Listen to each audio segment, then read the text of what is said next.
자, 아름다운 분 옆에서 예배드리니 기쁩니다.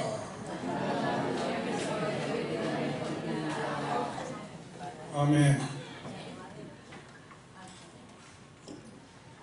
그죠? 그림이 건강에 좋다고 그러죠? 오늘은 16절 끝에 있는 말씀이 제목이 되겠습니다. 따라서 해봅시다. 강건하게 하시오며. 인사 한번 더 서로 축복합시다. 강건하십시오.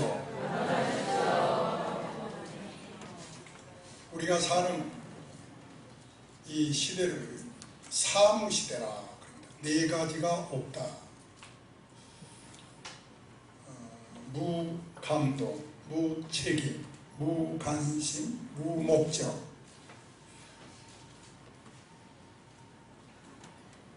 잘 암송을 잘해야 치매에 안 걸립니다. 무감동, 사람들이 감동이 없습니다. 웃을 일이 있어도 잘 웃지를 않아요. 슬픈 일이 있어도 사람들이 잘 슬퍼하지 않습니다. 무책임, 서로 책임을 지지 않습니다. 지금 우리 사회가 그렇습니다. 세월호 사건이 터진 지가 언제인데 아직까지 책임진 사람이 없어요. 무관심, 너무 이기주의입니다. 자기밖에 몰라요. 관심을 안 받습니다. 무목적, 목적이 없어요. 그래서 지하실에 월세 살아도 예제차를 타고 목적도 없이 그냥 그날 즐기자 이겁니다. 지금 시대가 그렇습니다. 병든 사회입니다. 네 가지가 없어서 많은 학자들이 이 사회를 병든 사회라고 합니다. 이사야 51장 19절에 시작이요. 이 두 가지 일이 내게 닥쳐오니 누가 너를 위하여 슬퍼하랴. 곧 황폐와 멸망이요 기근과 칼이랴. 누가 너를 위로하랴. 누가 힘들어하는 사람들을 위해서 슬퍼하고 위로해 주겠느냐. 전부 다 이기주의입니다. 여러분, 속사람이 강건한 사람은 다릅니다. 여러분, 속사람이 강건할지어다. 요즘 저녁에 불 켜놓고 잠자는 사람이 많다. 우리나라에 수만 명이 그렇게 합니다. 전기세가 아깝지 않나. 왜? 무서우니까 불 켜놓고 자는 거예요. 한강 옆에 88대로가 있는데 그 대로에 다니지 않는 사람이 수만 명이래요. 난 깜짝 놀랐어요. 왜 그러냐 그랬더니 한강으로 차가 들어갈 줄 모른다. 사람이 그렇게 두려워하고 있어요. 어떤 사람은 저녁에 꿈을 꾸는데 죽는 꿈을 꿨어요. 하루 종일 그 꿈꾸고 나서 밖에를 안 나갔다.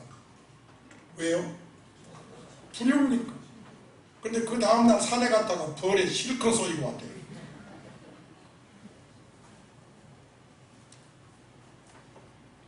한 번은 친구 목사님 미국에서 전화가 왔어요. 카카오톡이 왔어요. 왜 한국 사람이 그렇게 마스크를 많이 쓰냐. 아니 메리스, 자기 나라 미국도 자기가 사는 곳도 메리스보다 더한 유행병도 있었고 이런 일 저런 일이 있었지만 그렇게 마스크까지 쓰지는 않았다. 왜 그렇게 두려워하느냐. 여러분 어떻게 생각하세요? 마스크는 장의사들이나 쓰는 거 아니에요? 사람 죽었습니까? 왜 그렇게 두려워하느냐. 속사람이 강건하지 못해서 그렇습니다. 예수 믿으면 뭐합니까? 성경에 그렇게 두려워하지 말라고 말씀했지만은 전부 다 병들어 있습니다. 강건할지어다. 여러분 우리나라에 우울증 환자가 많은 거 아시죠? 갈수록 자살한 사람들이 많습니다. 지금은 위로해주는 사람이 필요합니다. 괴로움을 당한 사람 어루만져주고 그 괴로움을 잊게 해주는 사람이 필요합니다. 또 수고를 칭찬해주고 마음을 즐겁게 해주는 사람이 필요합니다. 위로가 뭡니까? 위로는 이런 말이 있어요. 비 올 때 우산을 받쳐준 사람이 아니고 함께 비를 맞는 사람이다. 이런 말이 있어요. 여러분 진정 서로 위로해 주는 때가 바로 지금인 줄로 믿습니다. 여러분의 가정에 위로가 가득 차기를 바랍니다. 우리 교회에도 오기만 하면 위로받는 곳이 되기를 바랍니다. 그렇게 하려면 서로 속사람이 강건해야 됩니다. 지난번에 미국을 갔을 때 친구 차를 타고 길을 가는데 우리나라 도로보다 더 길이 막혀요. 그런데 1차로를 보니까 차들이 없거니와 가끔 차들이 쉥 달립니다. 그래서 친구 목사님, 왜 저 1차로는 저렇게 차들이 잘 달리는데 우리가 가는 차는 이렇게 막혔느냐, 저 1차로 가면 안 되느냐. 그랬더니 우리도 갈 수 있지만 거기는 커플라인이라 그래가지고 2사람, 2사람, 3사람 그렇게 타야 가는 도로예요. 모르는 사람도 태우면 그 길을 갈 수 있대요. 서로 이해하면 우대받는 그런 도로라 그 말이에요. 나도 힘들지만 우리 힘든 사람 많은 이때에 서로 속사람이 강건해서 위로해 주기를 바랍니다. 병 중에서 가장 무서운 병이 무슨 병인지 아십니까? 병 들었는데 무슨 병인지 모르는 병이랍니다. 의사들의 말을 들어보면 간과 관계된 병이 가장 무섭대요. 왜냐하면 간에 병이 오면은 간이 말이 없답니다. 감각이 없답니다. 침묵을 좋아해서 간이 다 썩어 들어가도 가만히 있대요. 그러다가 한 3분의 2쯤 썩어 들어가면 그때 조금 신호가 온대요. 그때는 이미 늦대요. 고칠 수가 없는 거지. 병든 줄 모르는 병, 아픈 줄 모르는 병, 무서운 병입니다. 그런데 그보다 더 무서운 병이 있는데 합병증이라고 합니다. 그런데 제가 드리고 싶은 말씀은 그 합병증보다 더 무서운 병이 전염병이라고 합니다.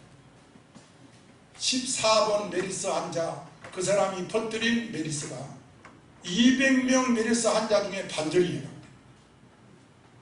내가 병든 거 남도 병들게 하는 거, 이게 전염병입니다.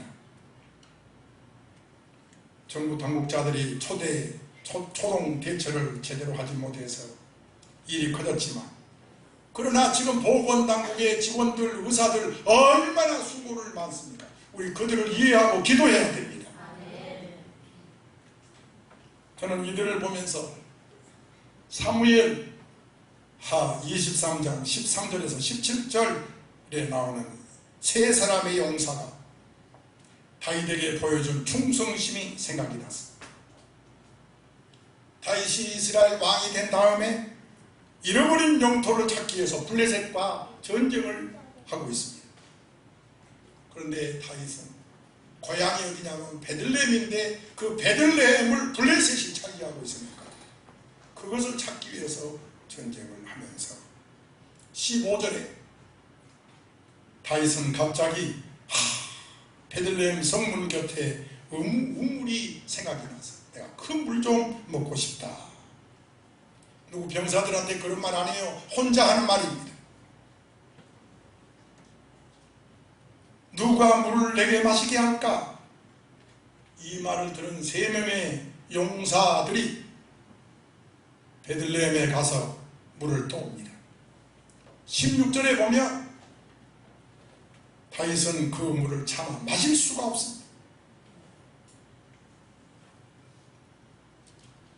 그 물이 물이라기보다도 마치 두 아들의 피처럼 보였습니다. 왜냐하면 정치를 뚫고 가서 물을 가져왔으니까요. 자기 목숨을 돌보지 아니하고 가져왔으니까. 그래서 그 다윗은 그 물을 하나님께 부어드렸습니다. 여기서 우리에게 감동을 주는 대목은 서로 이해했다고 하는 겁니다. 다윗이 물을 떠오라고 한 것도 아니에요. 시원한 물을 한번 먹었으면 좋겠다고 혼자 말했는데, 그런데 그 말을 들은 용사가 목숨을 걸고 물을 떠왔습니다. 그것도 자원하는 마음으로 떠왔습니다. 다윗이 크게 감동을 받았어요. 시원한 물보다 더 시원한 물을 마신 것이지요.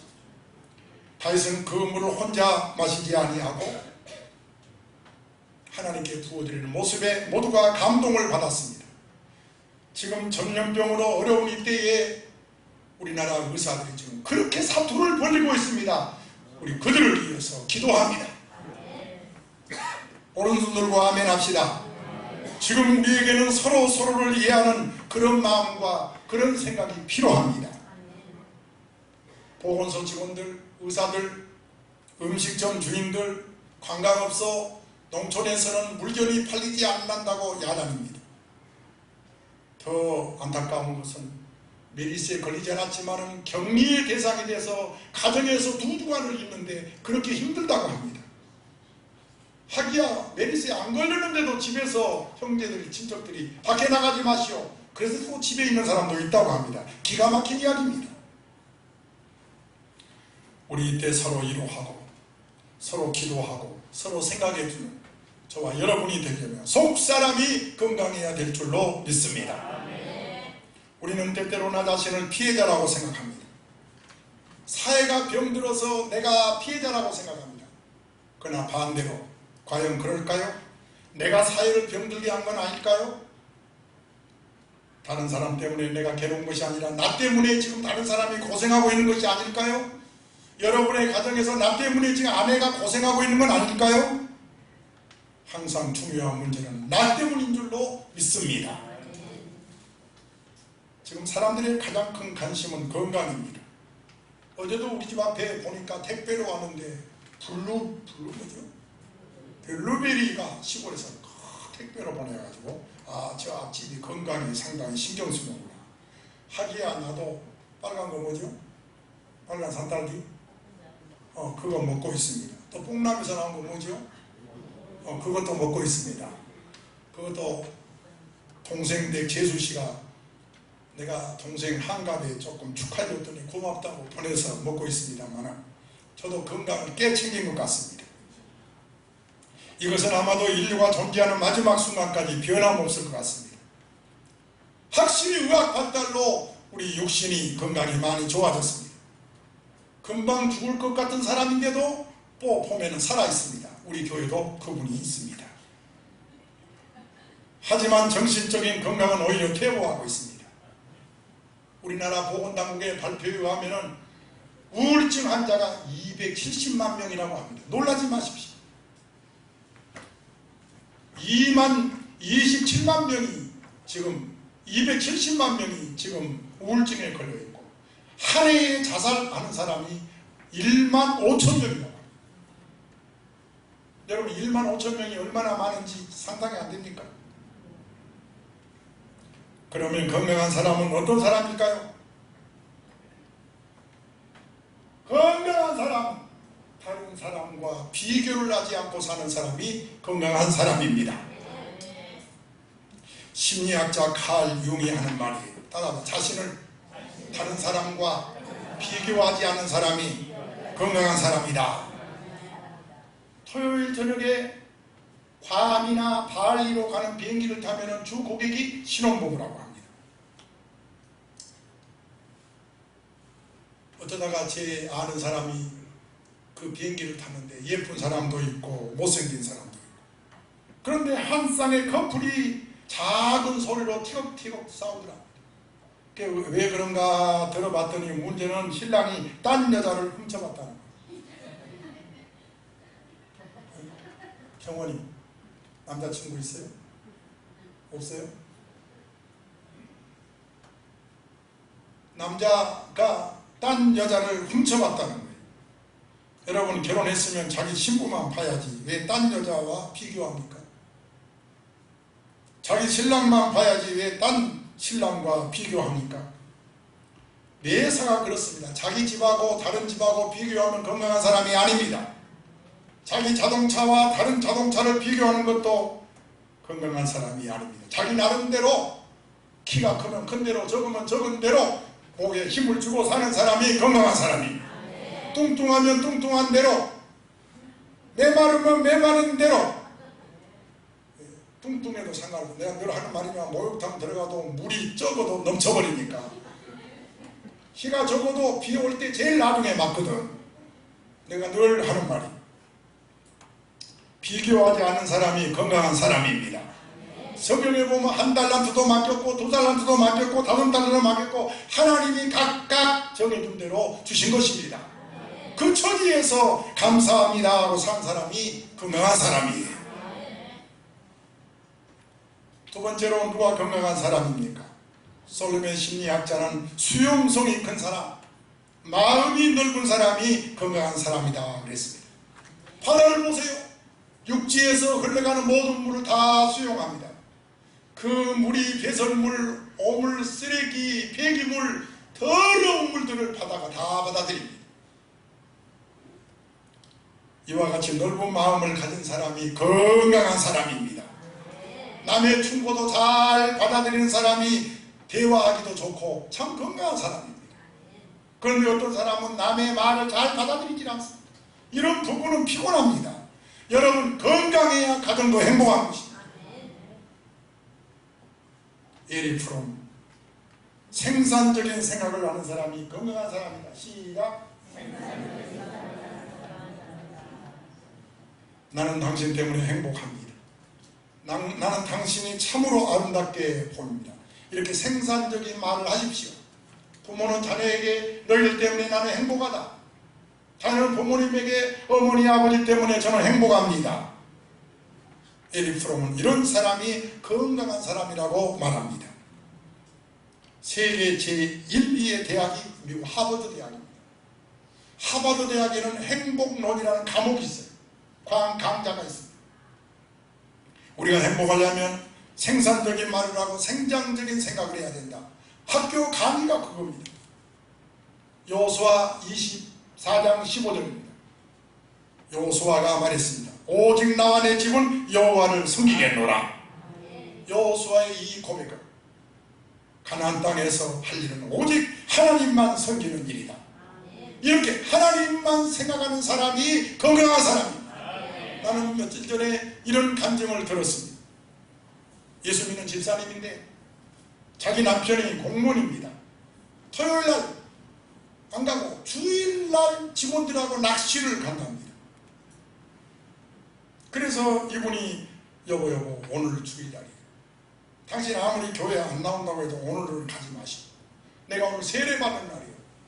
그러니까 당신이 나와가지고 교회 가면 좋고 교회 안 가더라도 오늘만은 가지 마시고 오늘 주일날 낚시 가지 마세요. 강력하게 얘기해서 남편이 안 갔습니다. 여러분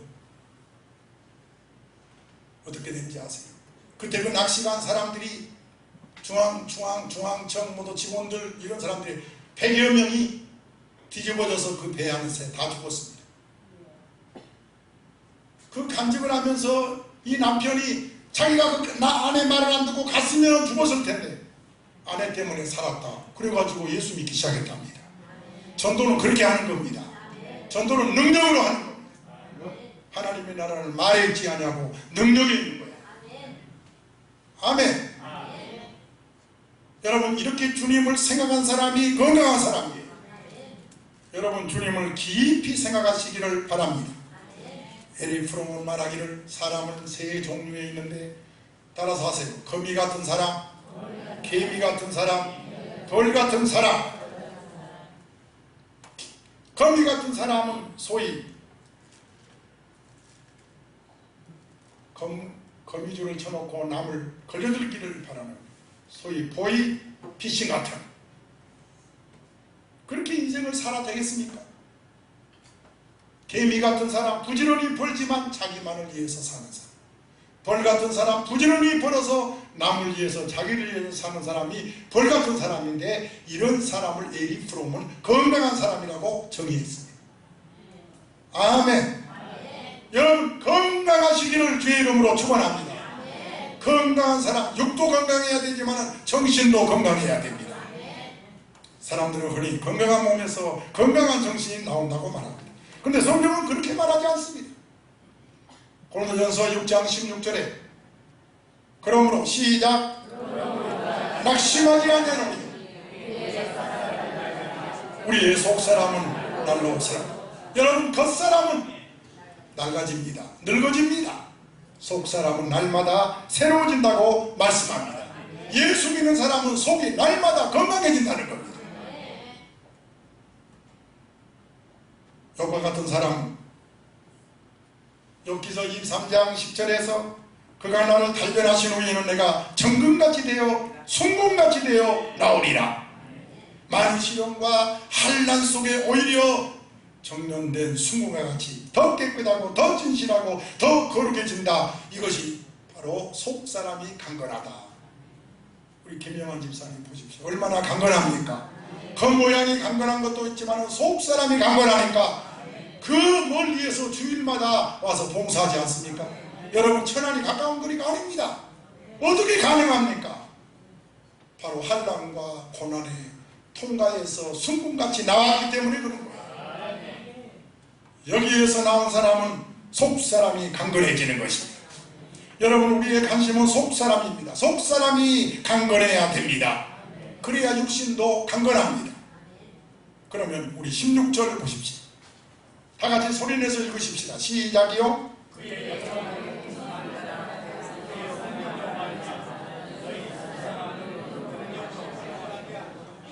속사람이 뭐예요? 속사람 에소 안드로폰, 하나님의 형상인 영혼입니다. 해보세요. 영혼이 보입니까? 속사람은 하나님의 형상인 영혼입니다. 도덕으로 말하면 양심이에요. 양심. 선과 악을 판단하는 이성입니다. 의지력입니다. 이게 속사람이에요. 할렐루야. 이 안드로폰이라는 말이 그런 의미를 가지고 있습니다. 사도 바울은 이를 위해서 하나님 앞에 무릎을 꿇고 기도하고 있습니다. 자, 본문 14절에서 16절까지 시작.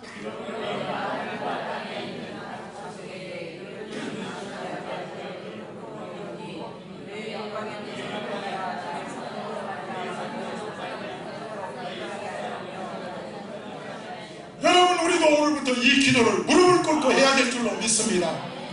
따라합시다. 주여, 제 속사람을 강건하게 하옵소서. 여러분, 왜 이 기도를 안 하십니까? 주십시오, 주십시오, 주십시오는 하는데 제 속사람을 강건하게 하옵소서. 이 속사람을 어떻게 강건하게 됩니까? 두 가지입니다. 하나님의 영광의 풍성으로, 하나님의 성령으로, 이 두 가지로 우리 속사람이 강건해진다는 것입니다. 오른손 들고 아멘 하세요. 이 속사람을 그의 영광으로, 영광의 풍성으로 강건해진다라고 말합니다. 그 영광의 풍성이 뭔지 설명이 필요합니다. 이 뜻을 알기 위해서 누가복음 2장 14절을 읽어야 합니다. 시작. 지극히 높은 곳에서는 하나님께 영광이요,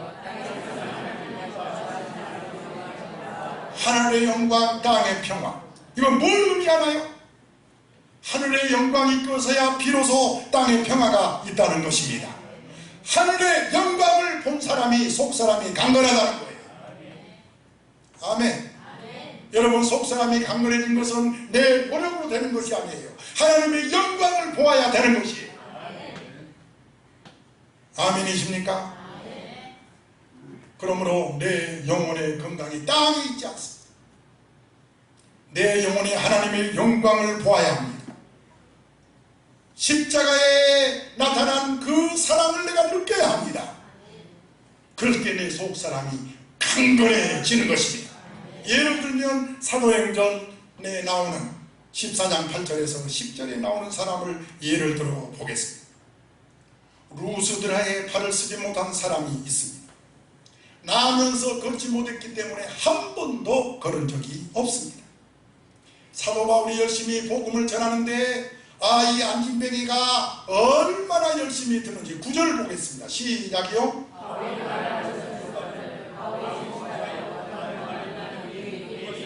따라합시다. 바울이 말하는 걸 듣거늘.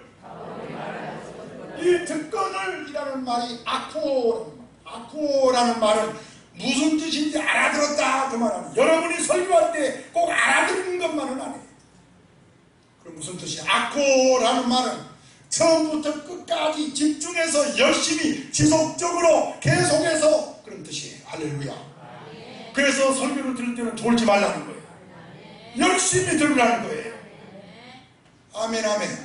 그러면서 하나님의 바울이 전한 하나님의 말씀이 이 안진뱅이의 마음을 먼저 치료한 거예요. 그 안진뱅이를 먼저 고친 것이 아닙니다. 그의 마음을 고치면서 이 머리의 생각을 바꿔놓은 것입니다. 믿음은 들으면서 납니다. 하나님의 말씀이, 하나님의 영광이 그에게 임함으로 그의 속사람이 강건해진 겁니다. 그래서 바울이 그 열심히 믿는 그 설교 듣는 모습을 보고 일어나라 하니까 그가 일어난 것입니다. 육체가 따라서 건강해진 거예요. 육체가 건강해지기 원하면 먼저 속사람이 건강해지기를 주의 이름으로 축원합니다. 마태복음 4장에도 예수께서 마귀를 물리치는 장면이 나옵니다. 어떻게? 다 같이요. 시작.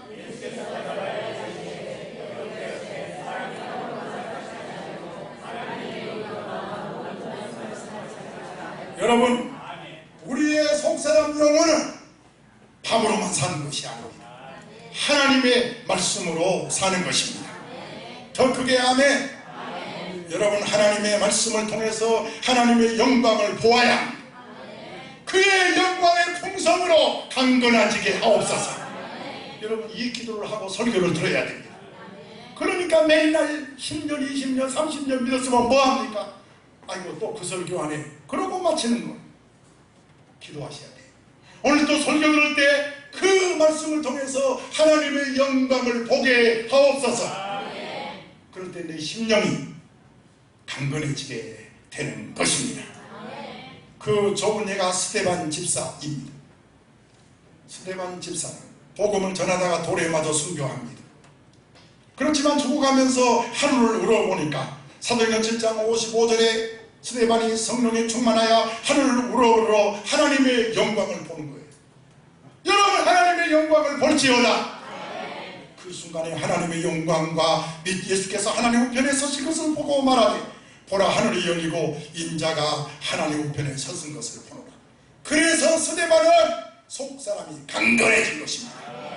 자기를 향해서 돌을 던지는 사람을 향해서 그는 기도했습니다. 뭐라고 기도했나요? 시작.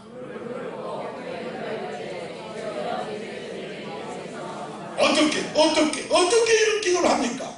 하나님의 영광을 보았기 때문입니다. 하나님의 영광을 본 사람은 속사람이 강건해지는 것입니다. 마지막입니다. 어떻게 하면 우리의 속사람이 강건해지나요? 오늘 16절에 말하기를 그의 영광의 풍성을 따라 또요 그의 성령으로 말미암아 속사람이 강건해지는 것입니다. 17절 보십시오.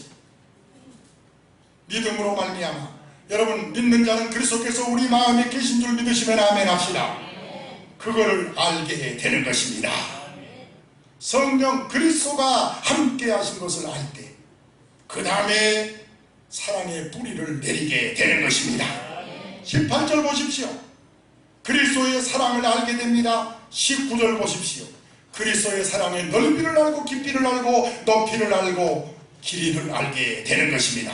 그러면서 내 속사람이 강건해지는 것을 믿으시기 바랍니다. 더 이상 팔자 타령하지 마십시오. 여러분의 속사람이 강건해지는 순간에 여러분의 말이 달라집니다. 여러분의 보는 눈이 달라집니다. 생각이 달라집니다. 대화가 달라집니다. 할렐루야. 생각이 달라집니다. 계획이 달라집니다. 여러분의 일생이 바꾸어질 테니 오늘날 교회를 보고 겉모양은 말짱하다고 사람들이 말합니다.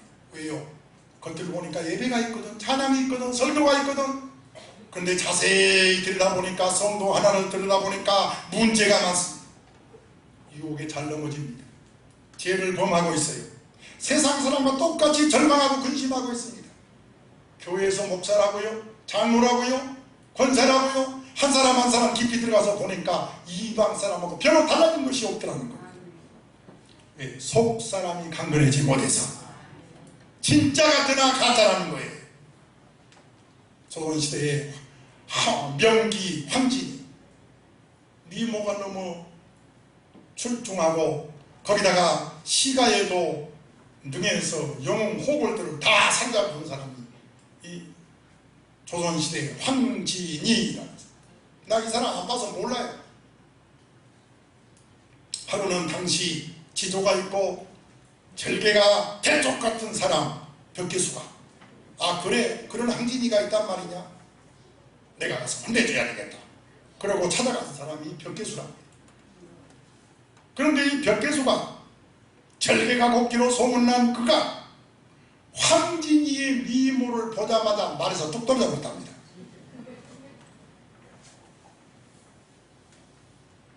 여러분 절개가 있으면 뭐합니까? 유혹을 그치지 못하면 죄를 짓지 아니하면 아무 소용. 여러분 속사람이 강건해야 죄를 짓지 않습니다. 유혹을 물리칩니다. 여러분 강건할지어다. 여러분 어린아이들과 같이 짜장면 먹어봤어요? 아이들 짜장면 그릇을 보면 늘 윤기가 돕니다. 물기가 돌아요. 왜 그렇습니까? 아이들을 보니까 그릇을 딱 보자마자 아이들이 막 얼굴에 웃음기가 돌고 줄고 하면서 벌써 입에서 침이 고이고 주르르 흐릅니다. 그러니까 그 짜장면 국수가 마르지 않고 끝까지 맛있게 아이들이 먹습니다. 이게 바로 건강하다는 것입니다. 그런데 어른은 어떻습니까? 짜장면 먹는 거 어른 보십시오. 언제나 뻣뻣합니다. 침이 나오지 않으니까 연신 물을 마시면서 그러니까 짜장면 먹으면 소화가 안 됩니다. 그래서 나이 들면 짜장면 먹으면 안 돼요. 소화가 안 되니까. 이건 건강하지 못하다는 뜻입니다. 음식 자체가 나쁘고 좋고의 문제가 아닙니다. 건강한 사람한테는 어떤 음식도 다 맛있습니다. 소화가 잘 됩니다. 하나님의 말씀도 그렇다는 겁니다. 건강한 사람은 설교를 듣던 말씀 또 들어도 아멘 합니다.